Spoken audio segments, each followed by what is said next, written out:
ਹੋਰ ਸੁਣਾਓ ਭਾਈ ਤਬੀਅਤਾਂ ਸ਼ਬੀਤਾਂ ਹਾਂਜੀ ਠੀਕ? ਸ਼ੁਕਰ ਅੱਲਾ ਦਾ ਭਾਣ। ਤੇ ਕੰਮ ਕੀ ਕਰਦੇ ਹੋ ਭਾਈ? ਭਾਣ ਕੰਮ ਕੋਈ ਨਹੀਂ, ਵੱਡਾ ਭਰਾ ਬਾਹਰ ਹੈਗਾ।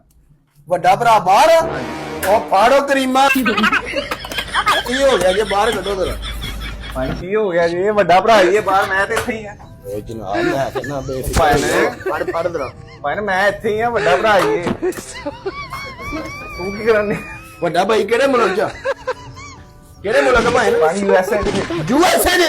ਓਏ USA ਚ ਓਏ ਭਾਣ ਉਹ ਭਾਈ ਉੱਥੇ ਆ, ਮੈਂ ਤੇ ਇੱਥੇ ਹੀ ਹੈਗਾ। ਭਾਜੀ ਤੁਸੀਂ ਟੇਕ ਲਾਓ ਜਨਾਬ, ਕੀ ਹੋ ਗਿਆ ਜੀ? ਯਾਰ ਇਸ ਤਰ੍ਹਾਂ ਲੱਗਦਾ ਭਾਜੀ ਮੈਂ ਕਹਿੰਦਾ ਯਾਰ, ਮੈਂ ਤੁਹਾਨੂੰ ਕਿਹਾ ਹੀ ਨਹੀਂ ਕੰਮ ਦਾ। ਬੇਫਿਕਰ ਹੋ ਜਾਓ ਜਨਾਬ, ਤੁਹਾਨੂੰ ਅਖੀਰ ਕਰ ਦਿਆਂਗੇ, ਅਖੀਰ ਕਰ ਦਿਆਂਗੇ ਮੇਰਾ ਭਰਾ, ਅਖੀਰ ਕਰ ਦਿਆਂਗੇ। ਭਾਜੀ ਗੱਲ ਤਾਂ ਸੁਣੋ ਜ਼ਰਾ, ਕੀ ਕਰਨੇ ਤੁਸੀਂ? ਵੱਡਾ ਭਾਈ ਬਾਹਰ USA ਚ? ਵੱਡਾ ਭਾਈ ਹੈ ਨਾ, ਮੈਂ ਤੇ ਇੱਥੇ USA